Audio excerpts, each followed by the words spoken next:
pledge allegiance to the flag of the United States of America and to the republic for which it stands, one nation, under God, indivisible, with liberty and justice for all.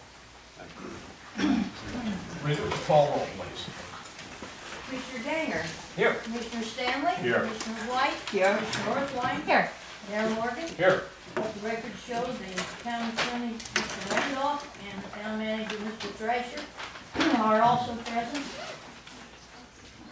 We've been provided the minutes from our regular meeting of January 9th and the special meeting on January 26th. Are there any additions, corrections?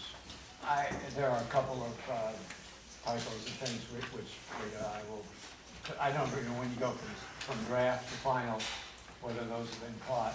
But there is one that says that Mayor Morgan and I are both Mayor Morgan, so. Okay.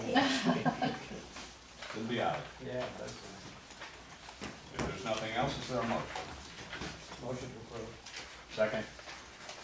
Rita? Is this for just the regular meeting of January the 9th? This would be for both. For both? Okay. Commissioner Ganger? Yes. Commissioner Stanley? Yes. Commissioner White? Yes. Commissioner Northline? Yes. Mayor Morgan? Yes. Any changes to the meeting agenda today? I have none. Our next meeting is March 13th. Anyone on the commission know at this time that they will not be in attendance? If not, very good. Public comment. Anyone from the public care to speak? Yes. I have some keys and a phone for sale to begin with. There you go. Good morning. Christine DeHassett, former resident of Gulfstream and your neighbor now in Ocean Ridge. I'm here this morning in the capacity of speaking as the Executive Director of the Florida Coalition for Preservation about a project called All Aboard Florida. All Aboard Florida Holding Company is a newly formed subsidiary between Fortress Investment Group and Florida East Coast Industries. They are developing a privately owned, operated, and maintained high-speed rail service between Miami and Orlando with stops in Fort Lauderdale and West Palm Beach. Here is what is slated, and this is why I'm before you today. There will be 16 daily round-trip high-speed trains resulting in 32 daily gate closings in addition to the current gate closings that already exist for freight trains. This will result in 3 to 4 trains per hour between the hours of 7 a.m. and 9 p.m., but the freight trains will run 24 hours a day. They will be traveling at speeds of up to 110 miles per hour, and there will be an additional 20 freight trains, each of them up to 2.6 miles long, that will use these tracks also. As you know, these tracks are within a block west of Paso Soleil. And further, they are within 1/4 mile from the main bridges that allow Barrier Island residents to travel on and off the islands. As you can well imagine, there are many issues associated with this project. First and foremost is the quality of life issue and the Barrier Island access. There will be traffic backups and increased noise pollution from the whistles. And most importantly, potential delayed response of emergency vehicles and access to hospitals. I could go on, and I'll give you just a few more. They anticipate a loss of property values in the areas a la Paso Soleil to be upwards of 20%. There's potential taxing consequences for towns. There's no provisions for pedestrian crossings. Towns must pay for quiet zones. Delray is already in negotiations with the company, the corporation to do that, and I have a call into Boynton Beach also. But I can hear train whistles all the way from Fort Lauderdale across the water, so I'm not sure about you guys. The coastal tracks are over 100 years old and will need to be replaced or updated, so there'll be a lot of pre-operational construction issues and traffic also. The 90-year-old bridges in Martin County are not sturdy enough to handle this increase. There's a risk of derailment at high speeds, which could be a disaster. The trains will travel through environmentally sensitive areas, and many believe that the business model is flawed and the state and taxpayers may be on the hook in the very end. There's no time savings between taking the train and driving from Miami to Orlando. There's no confirmed evidence that the projected ridership of 12,800 persons per day is even achievable. And the proposed $100 ticket fee, I'm sure, will inhibit ridership. As I said, I could go on for 5 minutes about the problematic funding, the legal concerns about private activity bond financing, and the real reason for the project being a real estate play. But the bottom line is, this is an ill-conceived project that is solving a commuter problem that we do not have in the state. 2 activist groups in Martin County, not all about Florida, and Citizens Against Rail Expansion, have made great strides in raising awareness for this project and will soon file a class action suit. In the meantime, over 48,000 petition signatures in opposition have been gathered, and over 40 municipalities have passed resolutions expressing their concern over the project. I've made copies for Mr. Randolph of the resolutions passed by the town of Jupiter Inlet Colony and the town of Jupiter Island, because I thought they were very analogous to Gulfstream. Ocean Ridge is drafting a resolution which will be presented at their next commission meeting, and the Delray Beach Mayor, Kerry Glickstein, has pledged to bring the issue to the commission, to his commission for resolution after the upcoming elections in March. I would encourage Gulfstream Commission to follow suit and consider passing a resolution also.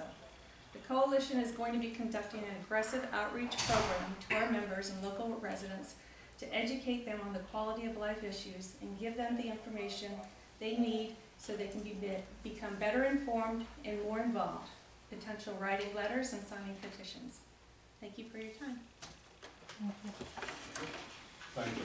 You're welcome. You're going to give those samples to council? I am. Thank you. Thank you. It certainly gives us food for thought, and I know it is of great concern, particularly to the people of Plaza Soleil. When I attended a meeting over there, that was their one of their primary concerns, and certainly based on the information you just provided, as much of which I didn't know. I don't know if the rest of the commission did. It certainly is cause for concern. Thank you. Anyone else from the public? Yes, sir.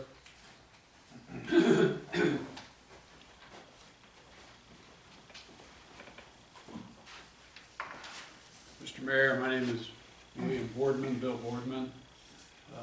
I haven't had the opportunity to see many of you recently, for one reason or another. My absence from these meetings is not any indication of lack of interest or lack of support. And as one who was involved actively in the campaign last year, I want to say how extremely proud those of us that were active in that and the people of this community are, what you're doing and how you're handling particularly the litigation affairs and the problem issues that we know you've dealt with. Because of the involvement in that campaign, a lot of people seem to come to me and communicate their thoughts, and it is truly, you would be very proud of what you hear, because we have a sophisticated, knowledgeable community. You know that. Many are sophisticated business people. In their own lives, they've handled litigation issues, and they are very supportive of what I would call the offensive character of the way you've been handling the litigation.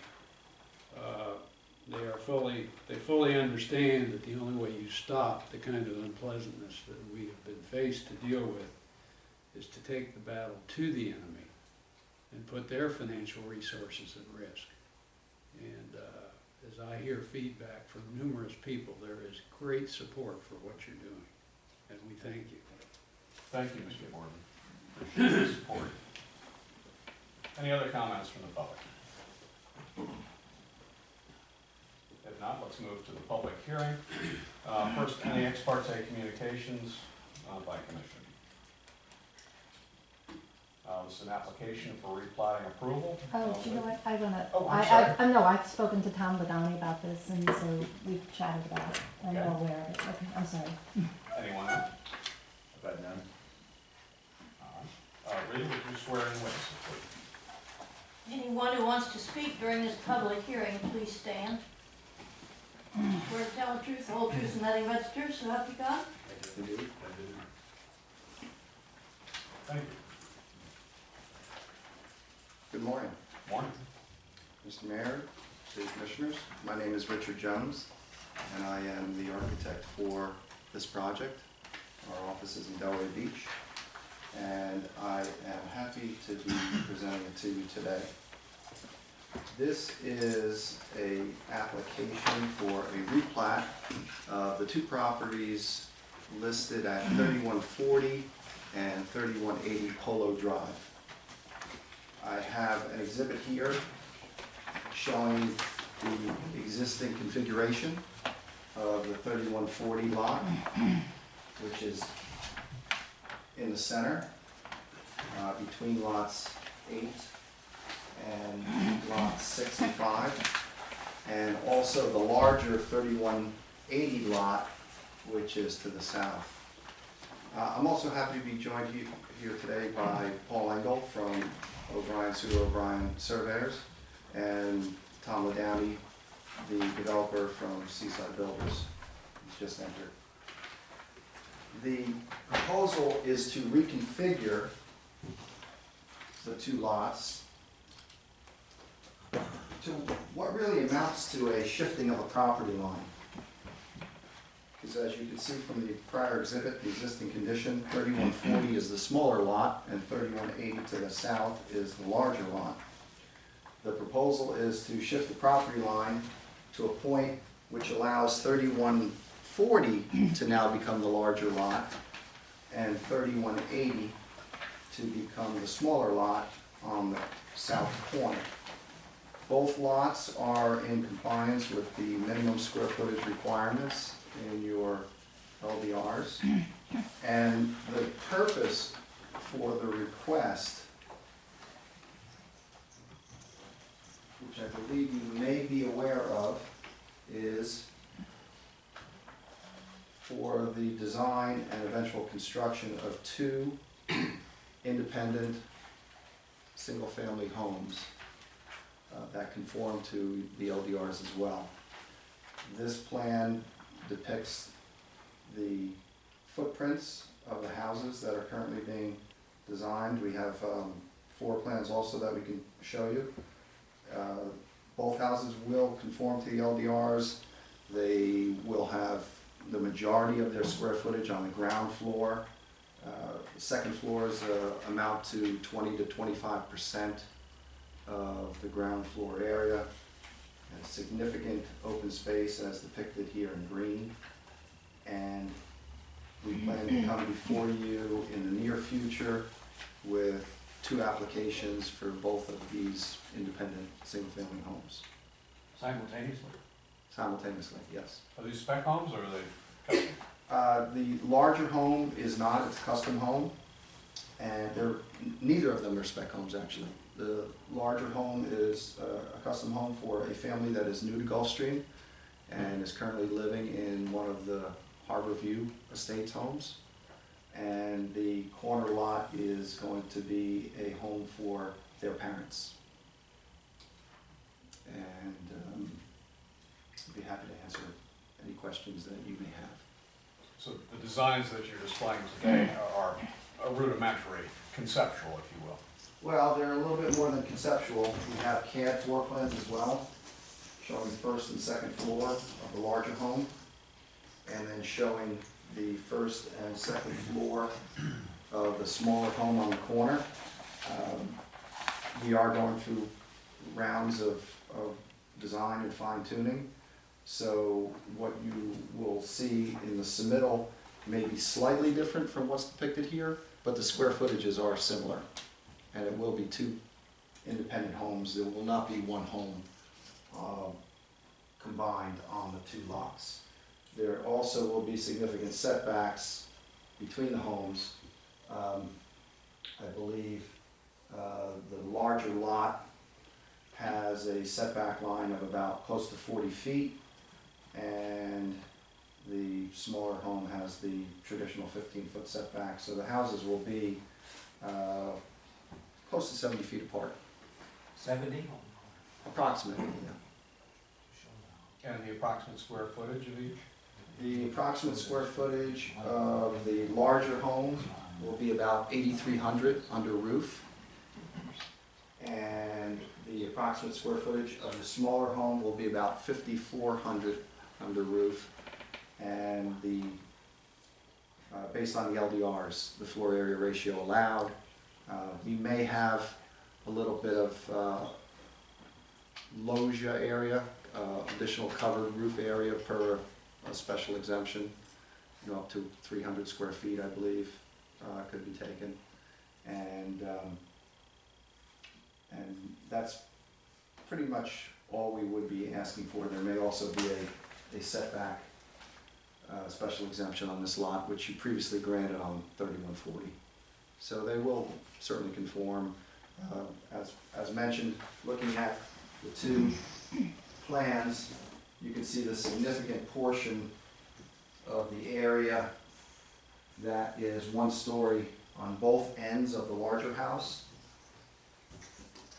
as well as even more significant on the smaller house and on the corner and on each end. So again, the majority of the square footage is ground floor. Richard, from a purely technical point of view, assuming we were to approve the replatting, certify it, and it gets filed with the county immediately, is that it? Do you then can move forward, and without that replatting, you can't? Is that a fair statement? That's correct. Okay. Is there any possibility in your mind, if a Russian oligarch were to buy both houses, could they connect them? They would have to replat again to be able to connect them and make one huge mega mansion out of the property. That is correct. It would have to be replatted again and to conform to, I guess, the LDRs of a triple lot. So what you're approving today. A major achievement. I mean, obviously, Right. lots of things would have to happen before that could happen. Right. And so what you would be approving today would in no way allow an individual to propose one house on both lots. Would you be willing to enter into a declaration of use agreement in that regard, that there shall be no unity of title? Excuse me one more. Mr. Are you Ladowski? ready to be sworn in? Swear in, Mr. Lodani. Swear to tell the truth, the whole truth, and nothing but the truth, so help you God. Good morning, Tom Ladowski, Seaside Builders. Just to give you a little history, because I know there's been some concern about this property and the desire within the community and the sensitive nature of its location not to have a massive structure, combining both of these lots.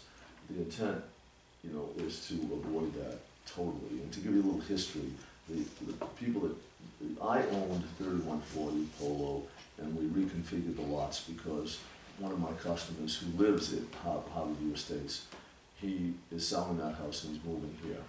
And he wanted to build a large home, and I said, you can't build too large a home. You can't build on one lot. I said, if you want to build two separate houses on two separate deeded lots.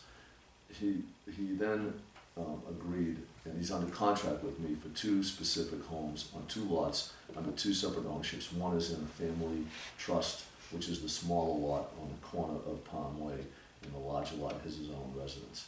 So there is not an intention to unify the title in the future. The intention is to keep these as separate deeded parcels. And if there was ever a desire, if something happened to his in-laws or they passed on, then that would be sold as a separate house as any other house in the community. As a matter of fact, I was approached to buy the property one lot to the west on Palm Way, and there was concern and a rumor that I was going to combine all three of these into some big giant thing. I'm not buying that property. I didn't buy it, and this is really what we're moving forward on. As far as putting a restriction, Mr. Randolph, are you talking about a restriction so that the property cannot be, you can't have a unity of title without coming back before this board? Yes.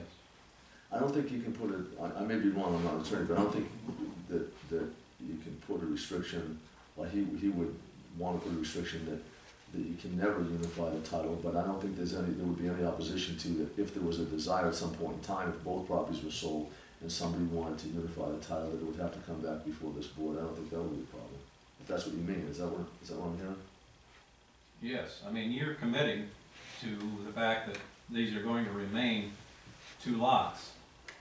And your representative has indicated that they couldn't build one house on 2 lots without coming before you for a replat. I'm not sure from a real estate standpoint that that's correct, if somebody wants to unify the title to two lots. So I'm just wondering whether the commission would like to see some sort of protection which would, in writing, commit to what you just said. I don't have a problem with that, as long as the restriction, keep in mind, you know, we all intend to have these things last forever, but nothing in reality lasts forever. If these people passed on both properties at some point in time, and their heirs wanted to sell the property, I'm talking, you know, maybe 25 years from now, that there would be a restriction that would, within reason, be able to come back before the committee so that they could request a unification of the title, and that would be up to the board.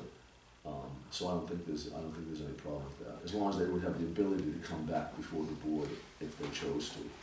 I don't think that a deed restriction in perpetuity would make sense, but to provide a letter that the intent is to stay as it is, and if anybody wanted to change it, that they come back. Well, I'm not sure the letter would help. I think it has to be recorded so that somebody that's purchasing these would be aware of it when they purchase them. That it could be a recorded document, but as long as it says that they have the, can you create a recorded document that says they would have to come back before the board? I mean, is that possible? Well, they would anyway, but I suppose, but still. I'm not sure they would. And the problem is, what's the legal standard for replatting? Yeah. We ran into this with the Spence property, as I recall. There's a certain lower standard. That would be the concern. Tom, you've got some experience in this. Well, I guess to frame the question in layman's terms, if you wanted a hypothetical, is, you know, I think the council has seen this in other towns. I mean, what would preclude, if you had house A and house B, what would preclude them from coming in from an application and combining the houses and requesting the unity of title? Architecturals and FARs and everything notwithstanding, if you just basically had like a bridge or a wing combining the two. I think council's seen that in other towns.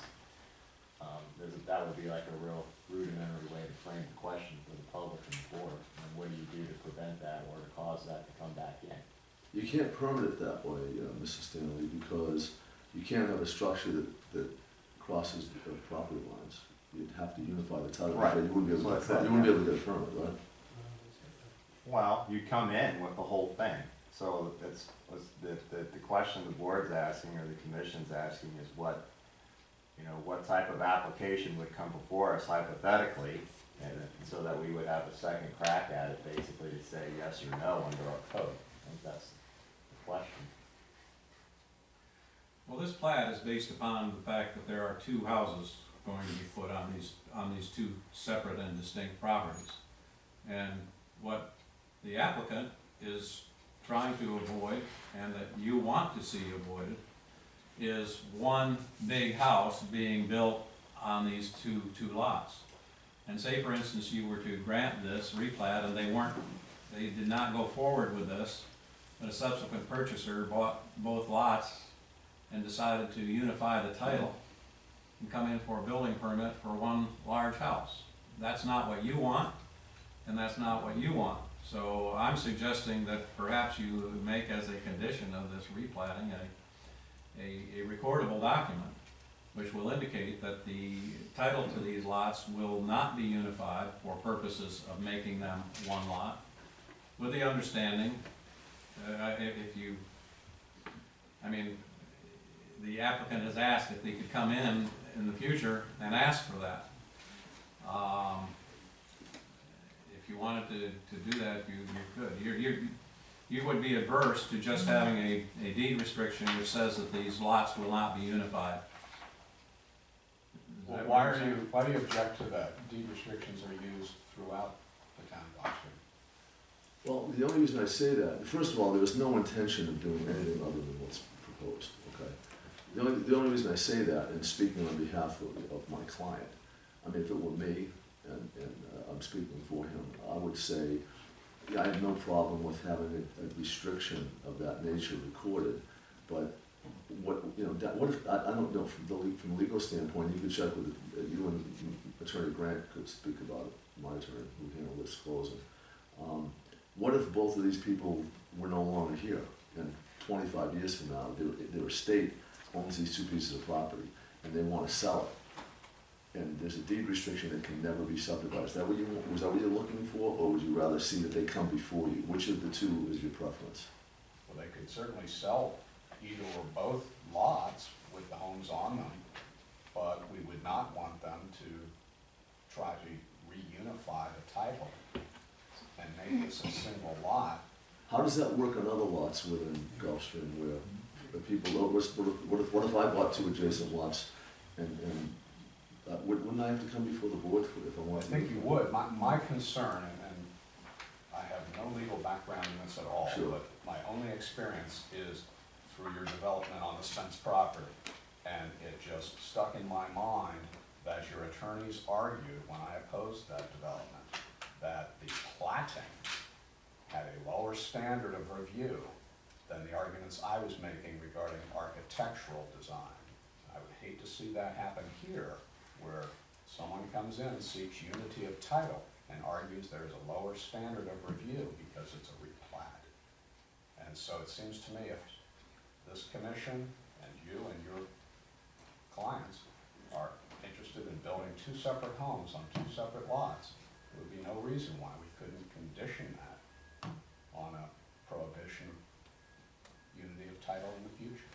Do you think there's a problem with that? I don't see a problem, but I know it's up to you and Jim. Can I say one thing? I mean, if we approve the platting today with the condition that these homes are going to be built as 8,354, No, we can't do that. no, you Okay. have another crack at the homes. Uh-huh. You should approve the plat as though no design of a home appears on there. Okay. because You're gonna have an opportunity to look at the application, so it should not be inferred that approving this plat today is going to approve those houses. Okay. You're having a subsequent review for that. My concern, and I think your concern, would be if you were to grant this replatting, that someone would unify the title to these properties in the future and build a bigger home on them. And it sounds as though the applicant would not object to a condition of the replatting that these two lots will not be unified. Yeah, I'm okay with it. If you want to have a deed restriction, put a deed restriction. Because really, I mean, I know sincerely there's no intent of anybody doing anything other than that, so. Good. Any other comments, questions? And is there a motion to, relative to this application, subject to any conditions? Mr. Mayor, I'd like to speak as well. Oh, of course, Mr. O'Hara. Please. Rita, would you swear in the witness? I'm very sworn in. Oh, you were. Chris O'Hare. This is great. Fully support what they're doing here. It's going to be an improvement to the neighborhood. I know the owners of those previous houses. I think this is much better. My question is, in most other municipalities, staff would have already seen, does this comply with the regulations? They would have made a recommendation, would have gone into a consent agenda, and been rubber stamped. You got 3 professionals here for the second time. Now, I know you're shaking your head because, oh, this is a serious matter. But there are regulations in place. You have one really broad, vague regulation that says it's up to the town manager to determine if a property, or the ARPB, determine if a house, a proposal, is compatible with a neighborhood. That one regulation alone would prevent anybody from doing anything that you don't like. Now, I own 2 lots that are next to each other, have 2 houses on it. How can you treat him to a standard that he needs to sign some perpetual agreement never to join these together without coming to me and some other people in town and saying, you have 2 lots together. You need to sign this agreement so you don't ever come back in here and want to put a breezeway connecting your houses. That just seems like unequal protection. You should be treated the way everybody else is treated. That's all I have to say about that. I have nothing to do with Mr. Ladani. We're not partners. We're not in a cabal or anything. It's just my opinion about this application. One other point. I need clarification. There's probably 16 or 18 square feet of objects or illustrations here calling attention to an idea or a theme or whatever you want to call it.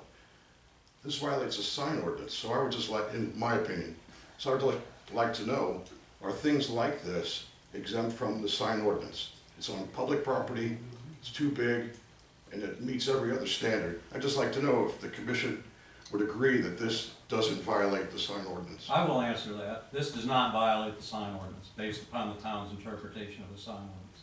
Great, thank you very much, sir. Any other public comments on this application?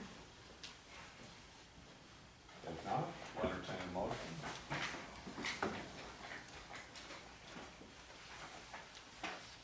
One way or the other. All right.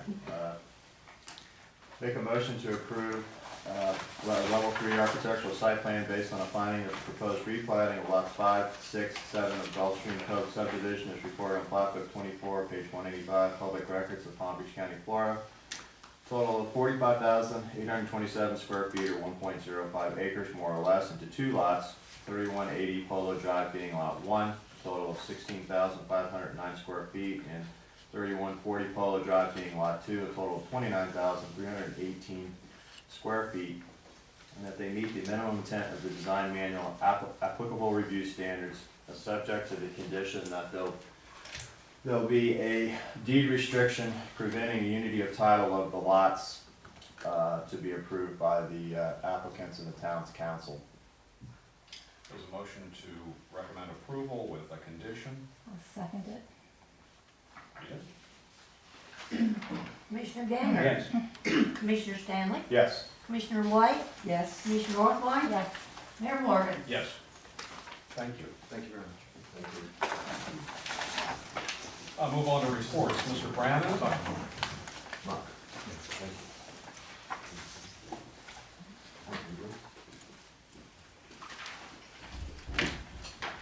Good morning, Danny Brandon, undergrounding project town of Gulfstream,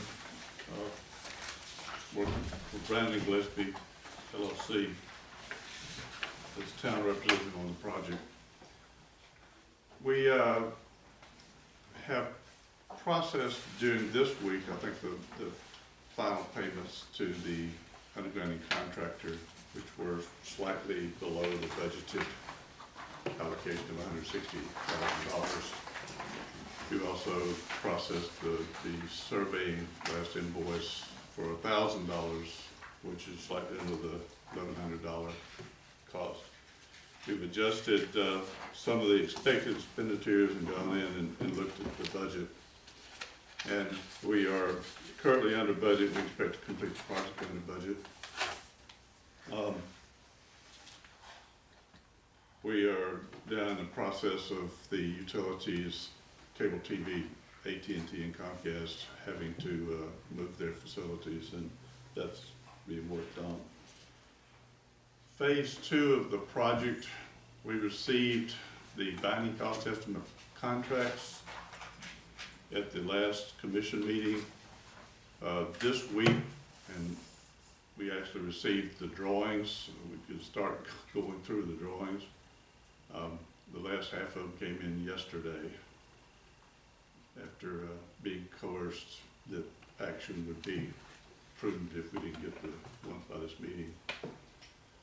The drawings will have numerous questions as to work that would be done to improve the existing underground equipment that's not required under the FPSC file tariff schedules.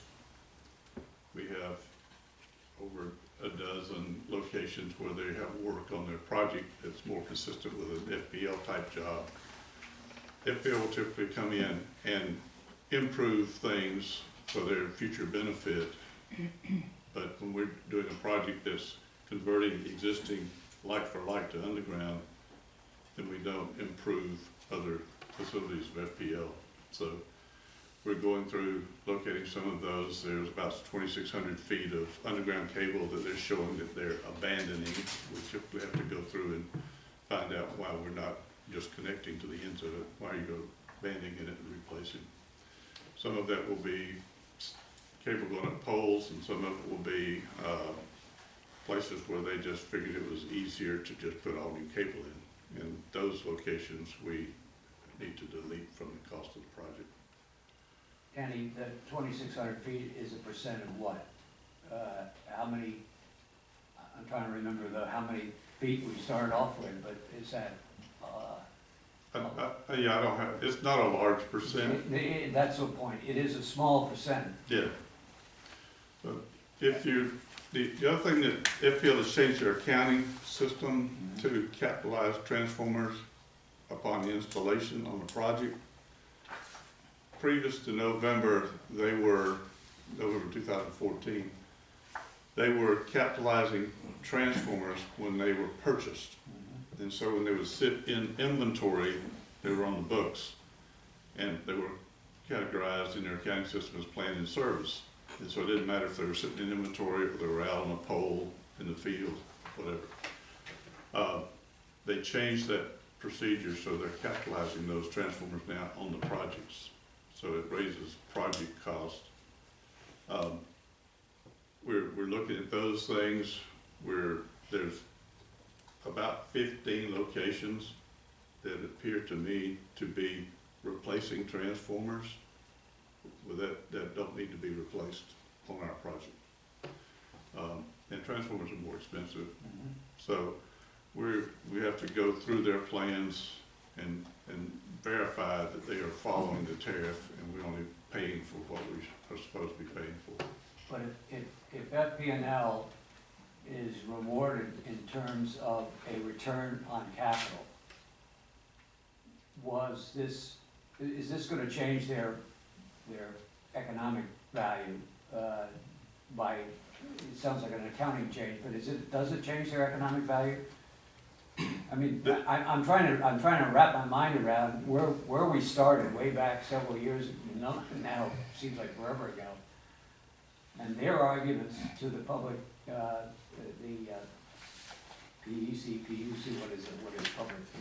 PSC? PSC. Yeah, was that the projects would be indifferent in terms of their return on capital. In other words, whether it was an inventory, whether it was on a pole or whatever, it's still capital.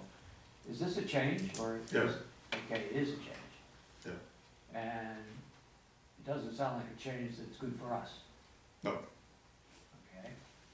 There was a similar change in all the years I worked for Florida Power and Light.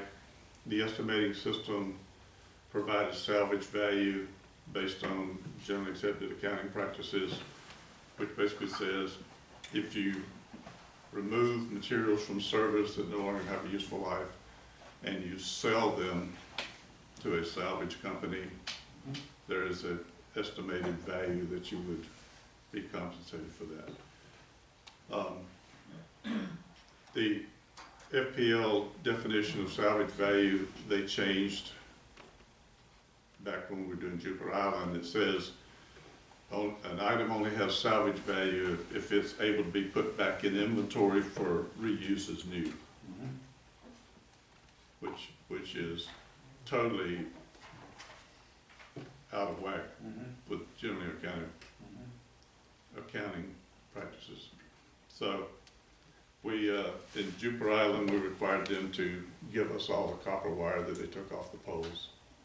And we put a dumpster at a location the town set up, and we ended up selling that Palm Beach Metals for $140-something thousand.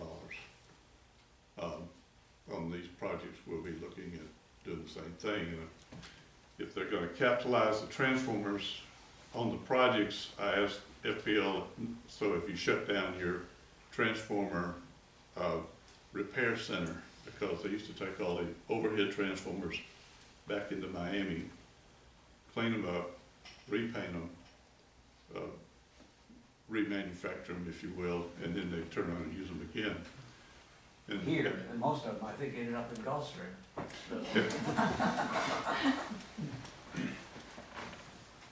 FPL says they have closed their transformer repair center in Miami. That brings up the question, so we're having to pay for the transformers that are in the air. We're having to pay FPL to take them down. Do we want to look at hanging on to some or all of these transformers to try to find a market for them to recover some of that cost. If we're not being provided any kind of salvage value for them, why should we let FPL take them away and sell them?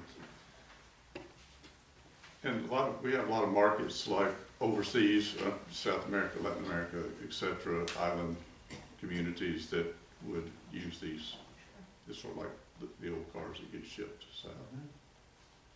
So that's something we're going to need to look into before they start taking this stuff down, to decide is there a market out there, and we want them to give us the copper wire and give us the transformers and maybe anything else, as we try to keep these costs minimal on the town. But for these good folks sitting out here who already paid for this whole project, are you saying that there's a risk that this could end up costing us considerably more than we had estimated, or somewhat more, or it's probably going to be a wash? I think that this is a very complex subject, and the longer we wait and they keep changing, we're kind of shooting at a moving target here. Well, the numbers they've given us right now, assuming things just went on the way they were before, we're okay. We're still on budget. We're under budget. But these are potential opportunities to further reduce our cost, and that's what's important, is exploring those opportunities and finding out. We've been successful in both Jupiter and the Colony and Jupiter Island in getting the copper wire and selling it. We may want to get the aluminum wire too and sell that. There's certainly a market for the wire, copper and aluminum. Yeah. The question is whether there's a viable market for the transformers. If you can look into that, report back to Mr. Thrasher. Right. We could make a decision, or he could make a decision as to whether or not we have the facilities to stockpile that sort of thing. Yeah. It's worthwhile. And that's not particularly problematic. We had a dumpster placed inside the fence at the water plant, Jupiter Island, so it was behind a locked fence, secured area. In Jupiter, in the Colony, we secured a dumpster that had lockable doors on it. And the town had a padlock on it, and when people were putting wire in, somebody would go down and open it up, and they would put the stuff in and lock it back up. So it can be secured. That's not a problem. We just have to find out if it's a financial benefit to the town to pursue these different items. Would you be able to find that out by the next meeting, Brandon? I will certainly be able to find it out before they come around to take it down. Very good. Any other questions? Another question. The last time around, you kind of felt that the phone company and the cable company were close. Are they any closer now? Because there's an awful lot of us who would like to see those wires come down, at least on the first part of the project. This seems to be taking a very long time. The final billing for Jupiter and Colony has just been received about 2 or 3 months ago, and that project has been otherwise done for a long time. To get the communications people off the poles and in the ground is going to be a longer process, and we need to be prepared for that. They work these jobs basically when they have crews available. They don't have priority work to do. They will not let us go out now. We could possibly negotiate with Comcast to go out and put all their cable in and do most of their work, but the cost would be high. They pay their people very low rates, and we really couldn't compete with the rates that they're using. AT&T has union contracts that no one but an AT&T employee can install cable and conduit. So they can't even hire contractors to do the AT&T work. They've got to have in-house union people. So we're kind of stuck with those. Did you put in the column, we had contemplated working with the residents because there weren't a lot of residents to deal with. So we'd work with the residents and get them to vacate their AT&T services and transfer to Comcast or something else and just not put AT&T back in the system. AT&T would not leave their wires on the pole if they had no customers, and they would have the responsibility of taking ownership of the poles if the other utility vacated, and they don't want that. So, but getting those two communications utilities off the poles will be a longer process than we all want, and we can push as hard as we can push, and we have done that. It helps. The pushing helps, but the push is still painfully long.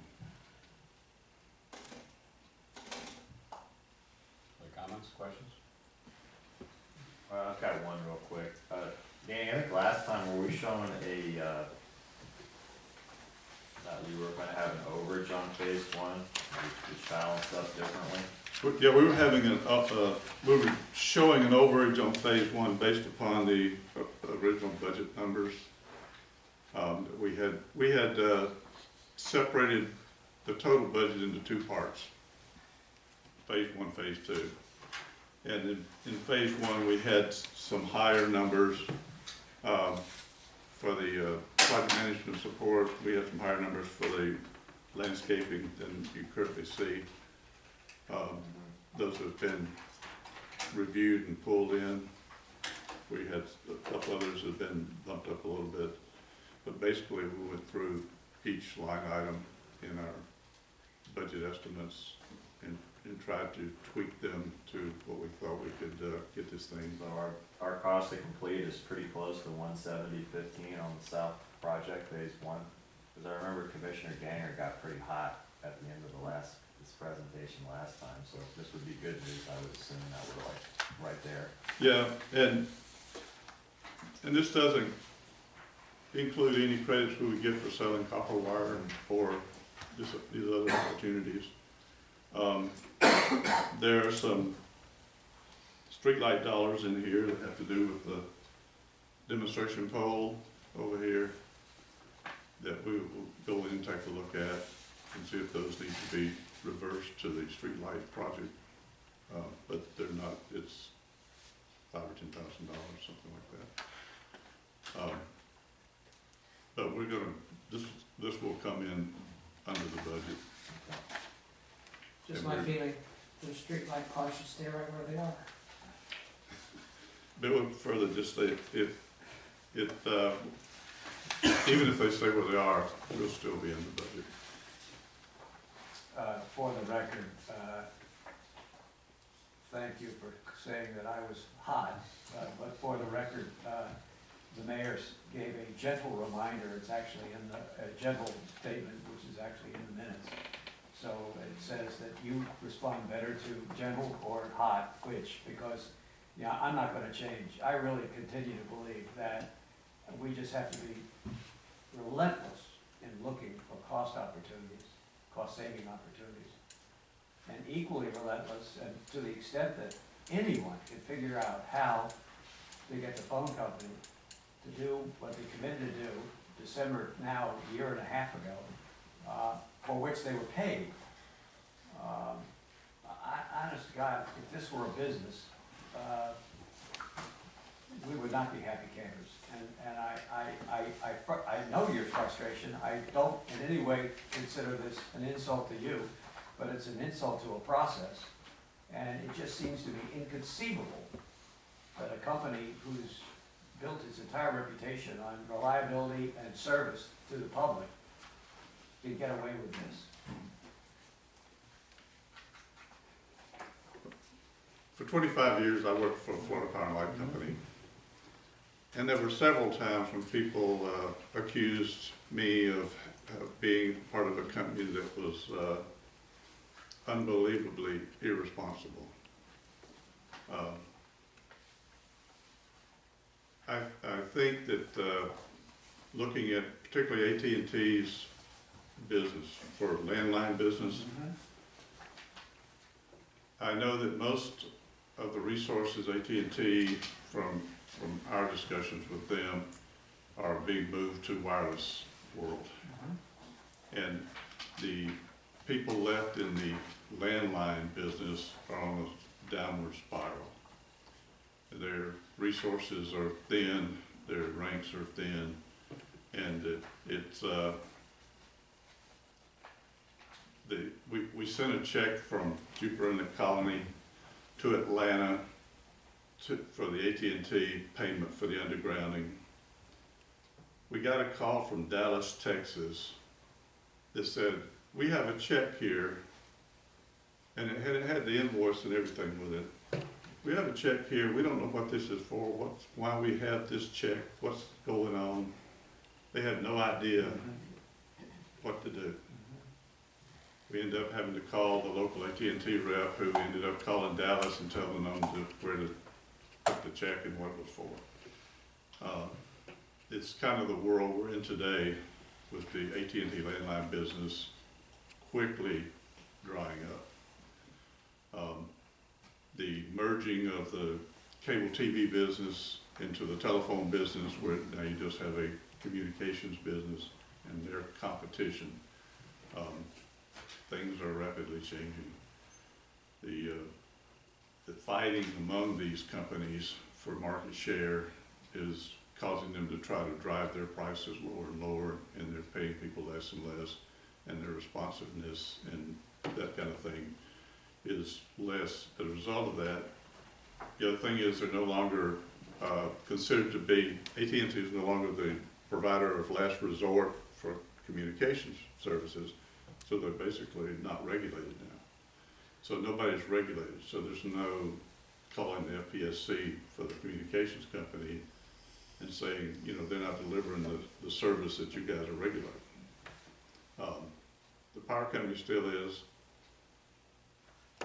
I called the Florida Public Service Commission and I asked them about the accounting that FPL was using for salvage value.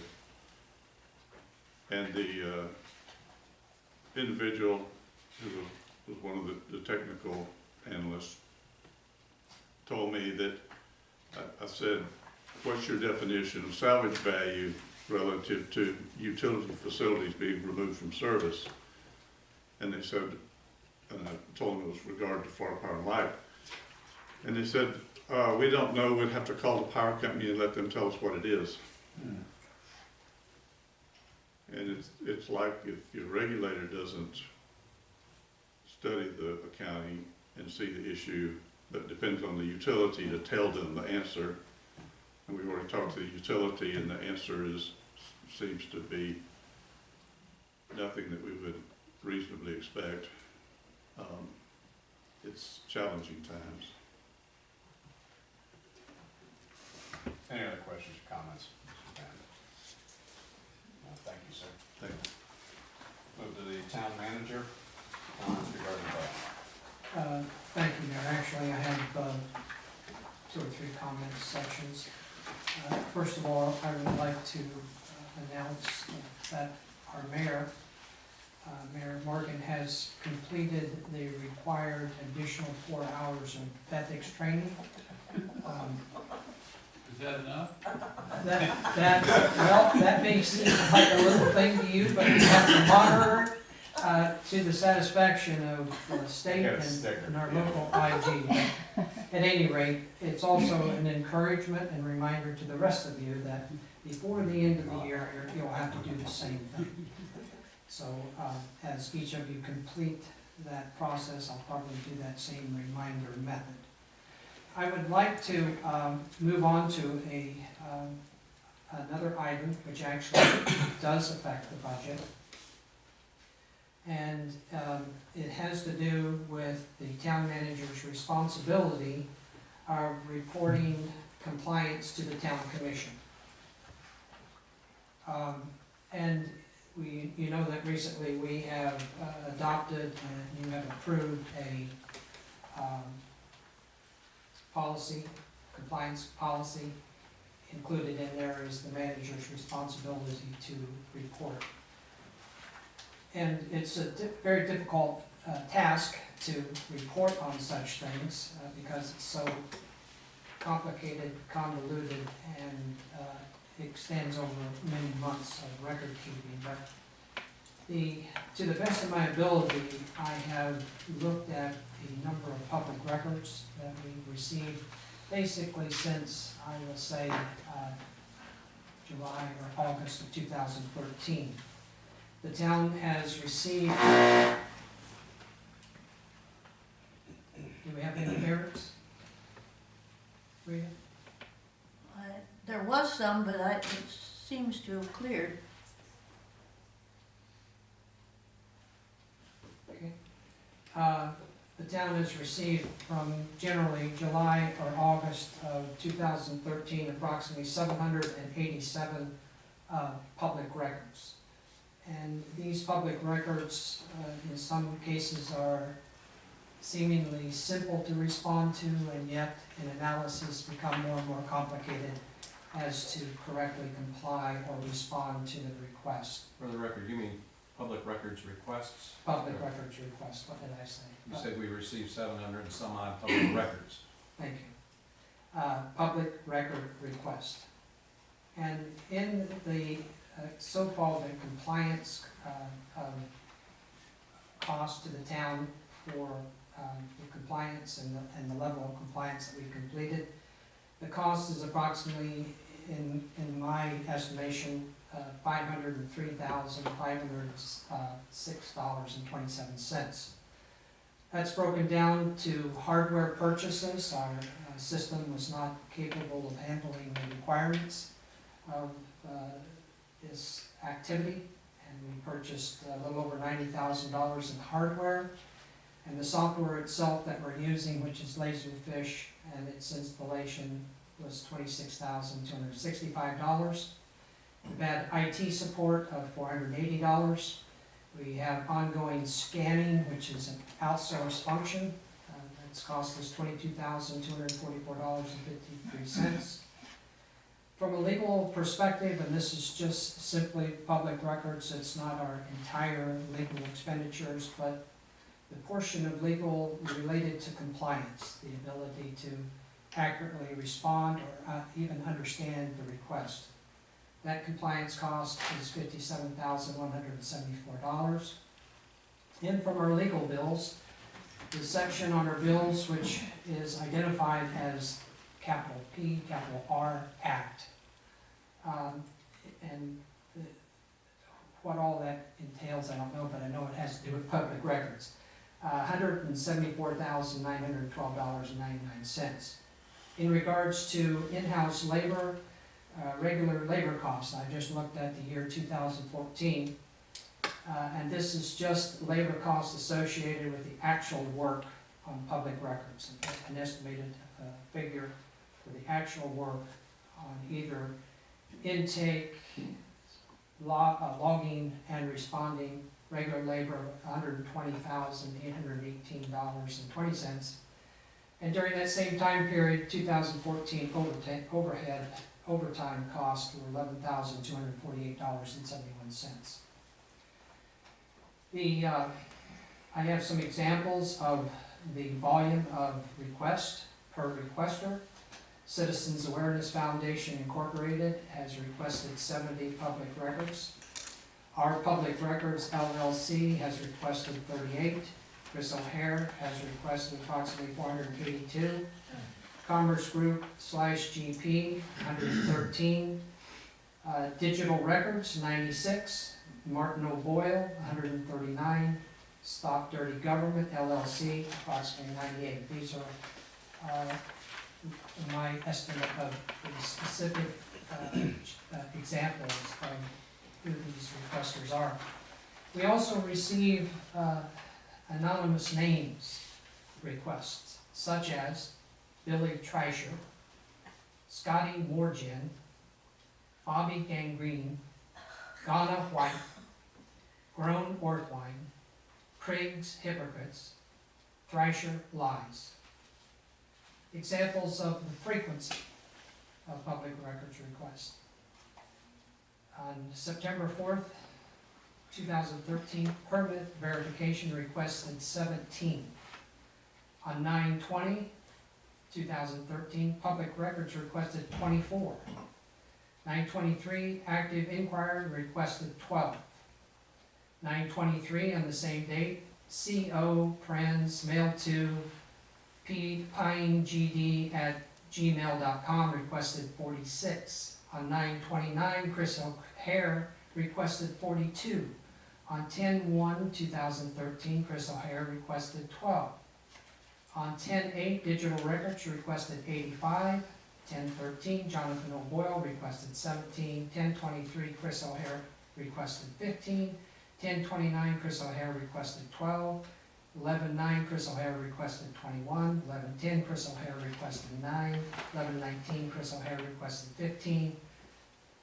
And then activity in 2014, Airline Highways 16, Commerce Group Incorporated 29, Asset Enhancement 15, Commerce Group Incorporated 10, Commerce Group requested 6, and CR Aviation requested 12, all in 2014 in a short period of time.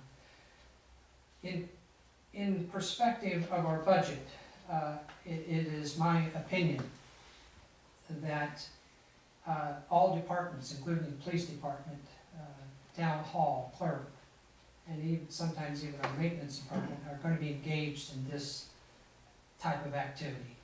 At present, I see no end in sight. So, in essence, the structure that we have in this 2015 budget will be carried forward in type to the 2015-2016 record. Budget. I'd like to give you an example of a public records request that we received February 11, 2015.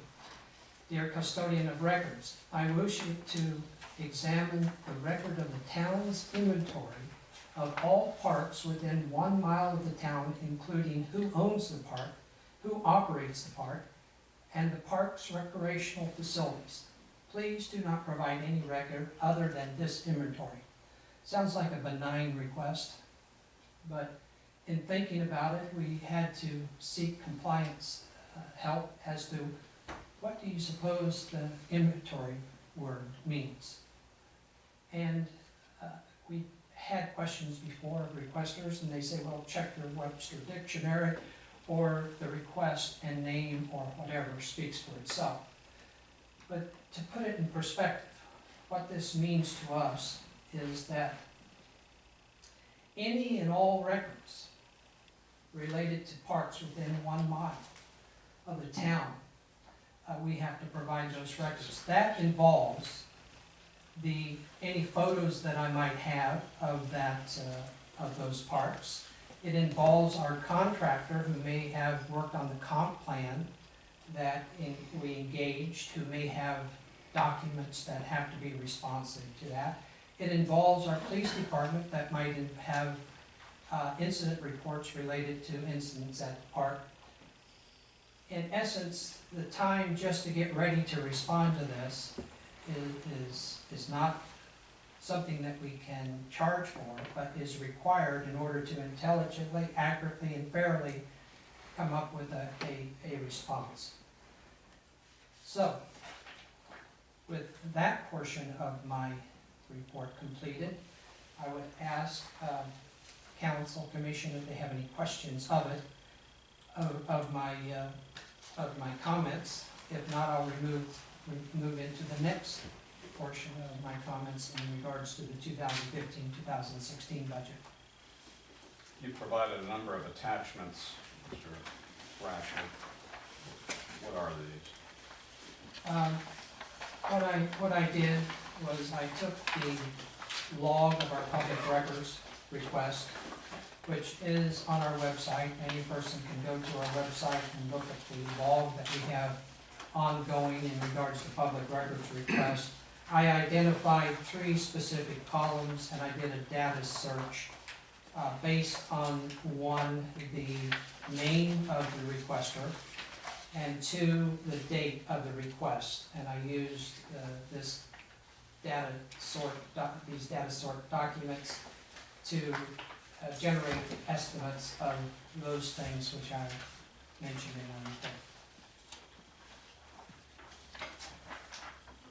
And I did deliver that document, my memo, I think it was Wednesday, approximately 4, 5, 6 o'clock p.m. Questions or comments by other commissioners, or Mr. Thrasher? Mr. Mayor, Mr. Thrasher just read my request into the Does, record. May I respond to excuse that? me. Does a report of a town manager require public comment, Mr. Randolph? Is that permitted? Authorized? I think that public comment should be heard in regard to it. Oh, Any comments or questions by commission before we turn it over to Mr. O'Hare? I just have one comment for the town manager. I hate to use the word one-time cost because of hardware and software, there's constant upgrades and the hardware wears out, but do you have I know you're just giving a kind of a summary and some estimates with regard to public records requests. Do you kind of have an estimate, or I would say a baseline, if you take out hardware and software, IT kind of goes up and down, with regard to scanning compliance, legal and labor, both line items, kind of year over year? I'm sure you have something in your mind. Obviously it's always subject to change, things fluctuate. If you remove those items, you think like basically on a 12-month fiscal year, what would be an average or an estimate with those bottom line items? Okay, excluding the hardware, software, IT support section of that report, the scanning process will continue Right. for probably through 2016. The compliance portion, the legal association with compliance, I believe that's going to be reduced because we've actually had legal assistance preparing our public records policy compliance document. So that should probably be cut down in half. I have no way of determining the cost of legal. I would say that if public records keep flowing in as they are, and they do seemingly appear to be becoming more complicated, that legal probably stay in that same range. Labor, if that is the case, labor and overtime will also remain the same. Now those are costs in which the employees are working, and I have identified a document that strictly lists the hours worked on projects. I've subtracted out all holidays. Obviously there's no work that takes place on holidays except for Rita. Rita's always here working. I've subtracted out sick days. I've subtracted out required activities such as payroll activities, cash receipts, and then I subtracted just a miscellaneous, a lot of talking takes place. All right, well, that answers my question. You don't have to give a number, but we're really looking at year over year. Once we get the system in place, which it's getting in place, or it's just about there, would be legal and labor.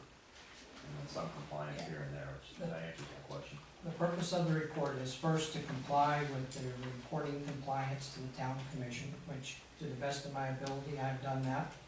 And the second thing is to relate to you that and I have started working on our 2015-2016 budget a little earlier than I normally do, but God only knows what's happening. So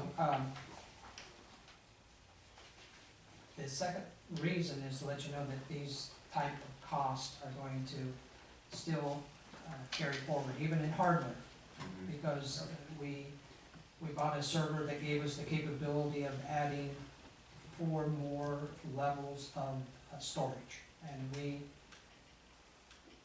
when we first bought the software, we thought that 2 storage blocks would be enough. We are just about absorbed at 4, and we're at the point of buying 4 more, which would max out that server. But, so what that cost will be and when it will be incurred, I know it'll be sometime in 2015, 2016 budget, and not know exactly, and what those costs are, they'll vary depending on market price. Well, I know that the system allows us, or in fact encourages us to estimate the cost of complying. And so when somebody comes in and says, I want this information, and you spend the better part of a day or 2 or whatever to estimate what it will cost to comply, and then the person says, well, I really don't want the information after all. How do you charge, and which I'm told is a frequent occurrence, how do you account for that? Just the labor? We have to absorb it. If there's no purchaser, then I understand that. we try to give an estimate before we engage, but it still takes time, and we're very conservative about our cost, and we give the first 15 minutes free without any cost. You know, the negative part of of my report I left out, as yet we have 239 public records requests that we have not been able to respond to for one reason or another. In some cases, we refer these items to our attorney for help, and so when that information is available for production, we get it out. But of the 1,787 approximately, there are approximately 239 that we are working on as we speak. Literally as we speak. Do you try and calculate, or even in your head, the opportunity cost when we have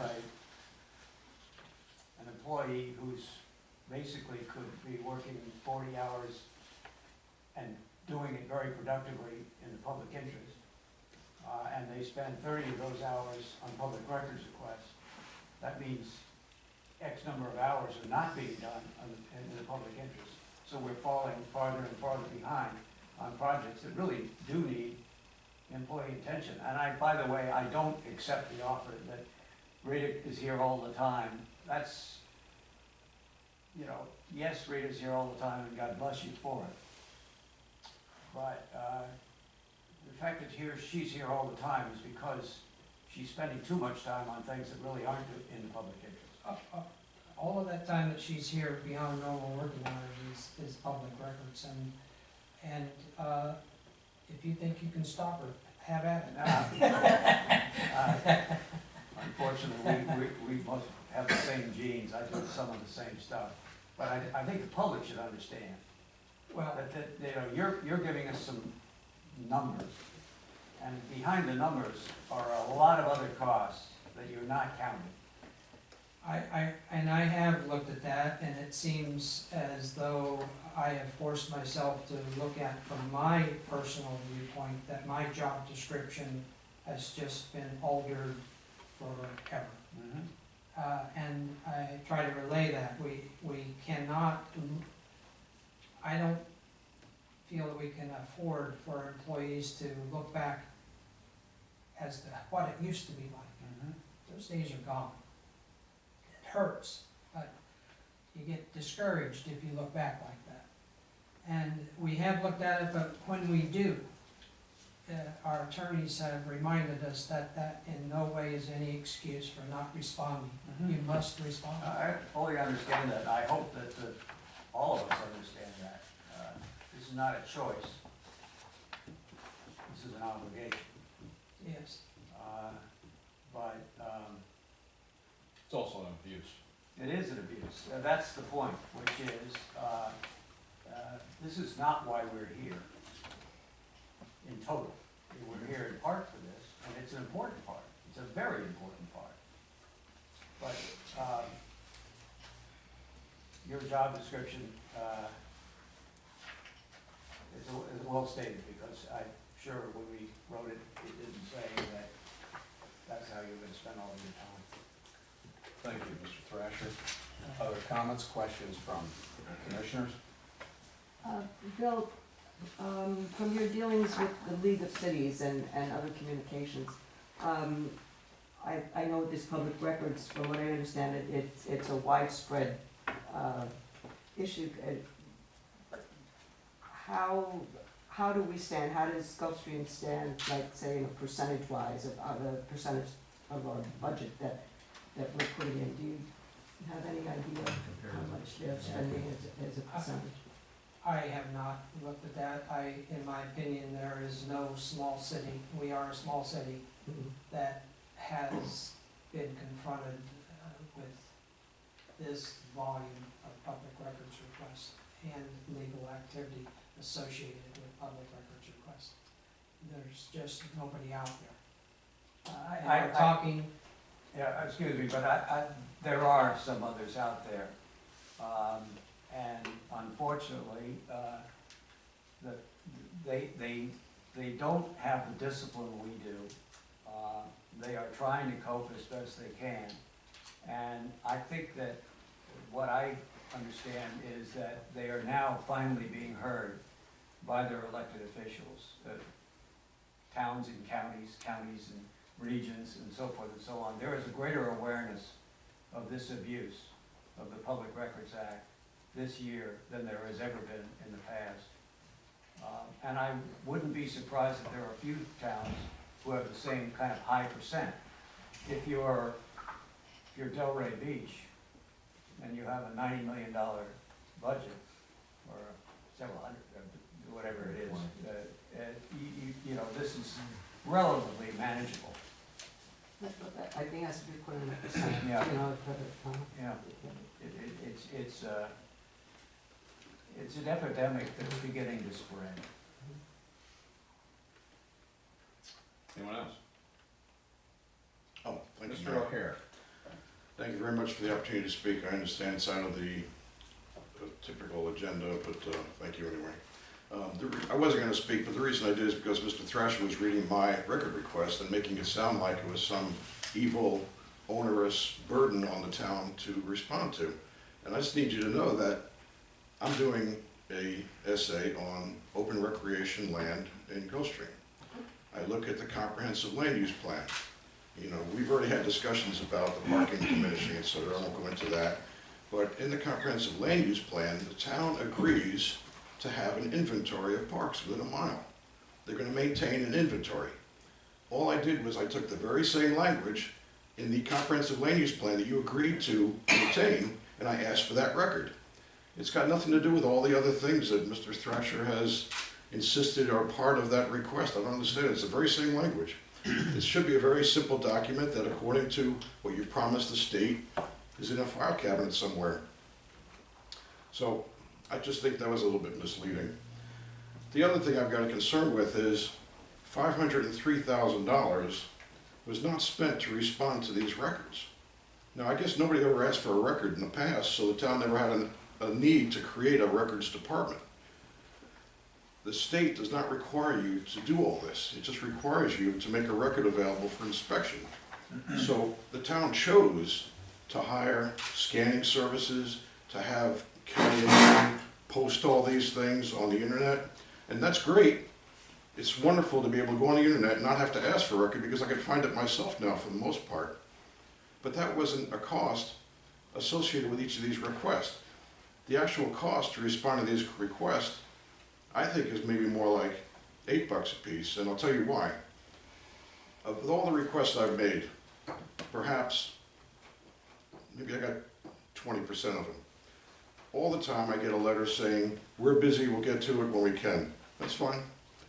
But then 13 months later, I'll get a response saying, well, we're going to need to do all this extra work, and we asked the police chief, we asked the attorney, give us $800 and we'll give you the request. No, I don't want to pay $800. So the request is never fulfilled.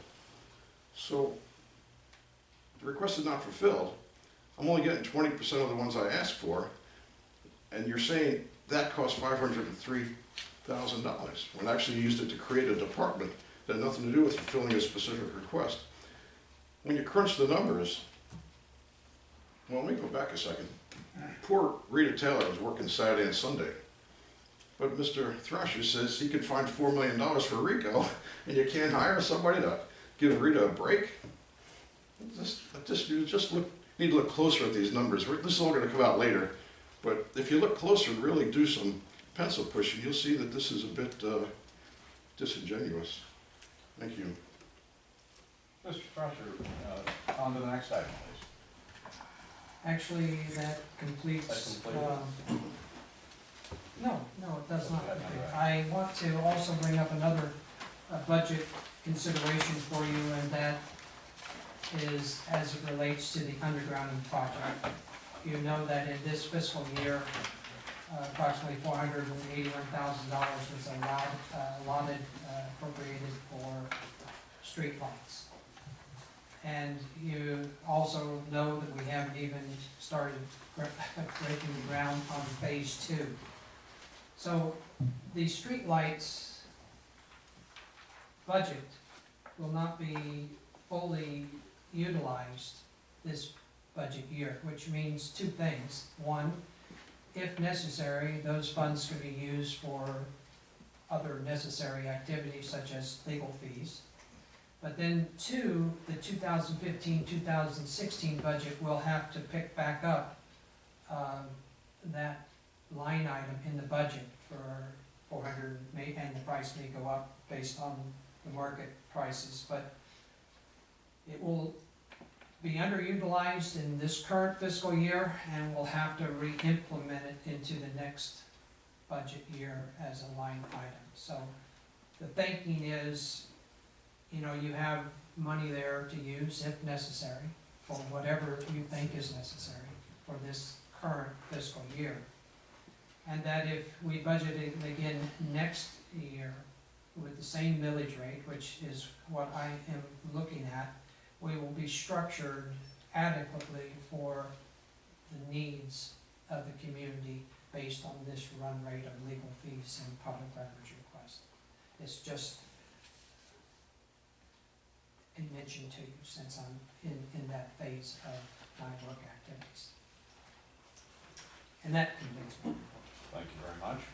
Architectural Review and Planning Board meets on February 26th.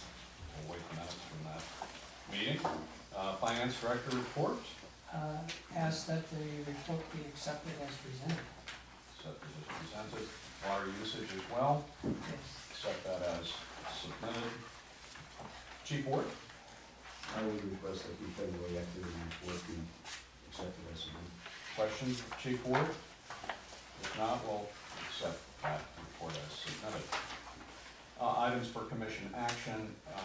Mr. Thrasher, this is presented with a vote processing equipment form, some sort. Yes, this is an annual thing. It's an agreement with the supervisor of elections in Palm Beach County for the use of their equipment and their services during elections. I didn't think that we would need to adopt one of these this year due to the fact that we didn't have an election, but their office asked that we go ahead and adopt one in the event that maybe down the road before the year is out, there might be a special election or something crop up, and then this would have to be in place. So that's what this is. It's all towns sign these. They're all alike.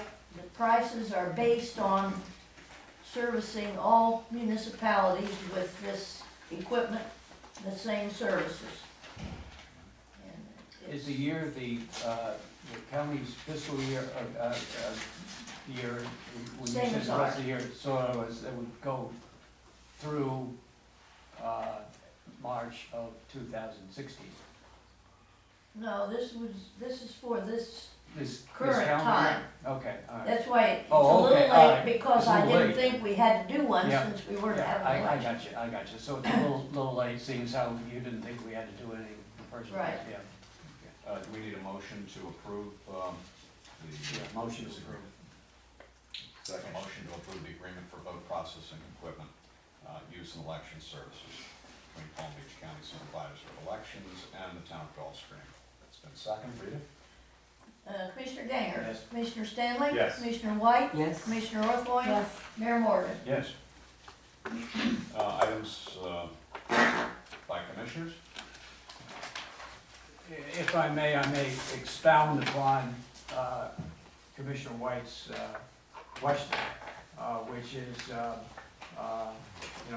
how do other communities, and in particular now the whole state, respond to abuses of the Public Records Act? And at the last meeting, I did mention that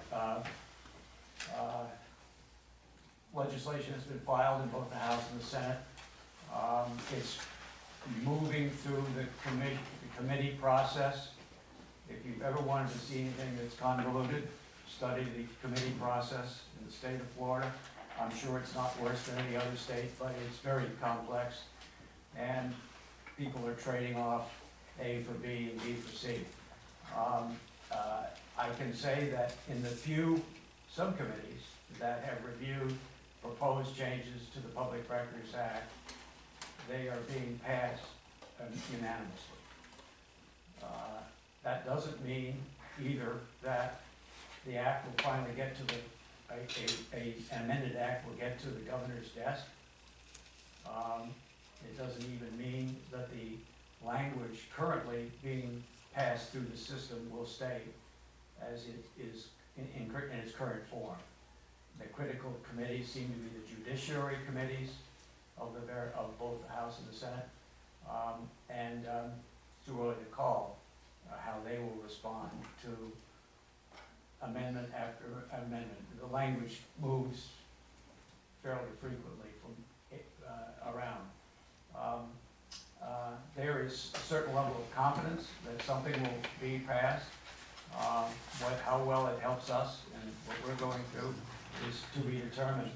But the awareness by elected officials throughout the state that the Public Records Act, which is a fine act, serves a very useful purpose. Probably the best Public Records Act in the country. Still has flaws, always will, but there seems to be a dedication on the part of elected officials to recognize that people are taking advantage of the act for various reasons, harassment, gain, personal gain, and our legislature intends to do something about it. I have a second comment, if that's our order.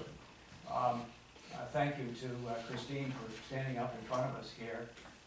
And I think that this commission probably should have something to read at the next meeting or stew over at the next meeting, and sometimes proposed language for a resolution is the best way to have something to deal with. I'm convinced that more and more towns along the FEC line are going to have resolutions in opposition to all or part of what is proposed by All Aboard Florida. There are some people are going to be very seriously damaged by 32 round trips a day, barreling through their towns. And the issue that people really don't take seriously enough is safety. And we had an incident in Katona, New York, where a presumably very intelligent woman who, driving a very expensive car, was killed because she got caught on the tracks of just a regular commuter line. This thing is going to go very fast. The time is, they're saying, only 45 seconds that barrier is going to be up and down. And somebody is going to get killed if that plan goes forward. And in fact, we have a very high record of deaths in the state of Florida on the FEC tracks. It's a shocking number. I don't happen to have it in mind, but it's a shocking number. And very often they go through areas where young people, it's easier if you're on your way to school to cross the tracks than to go down to the road and go around. So I think this is an issue that we all have to take seriously, and from our point of view, you know, we are only peripherally involved, which is one of the reasons why at the outset, most of the Barrier Island community said, well, what can we do? Well, the answer is we probably have to say something publicly, lest we be accused by our residents at a later date of not having cared about a problem just because it isn't going right through our town. So I'm suggesting that we'll do some homework between now and our next meeting and have something for consideration by the commission. That may not be the resolution, but maybe a discussion about a resolution that we may wish to have at the following meeting. And the issue is not, do we have enough time? This is gonna take a very long time to resolve, despite what you read in the newspapers, that it's a done deal. That's reassuring. Other comments, items by commission?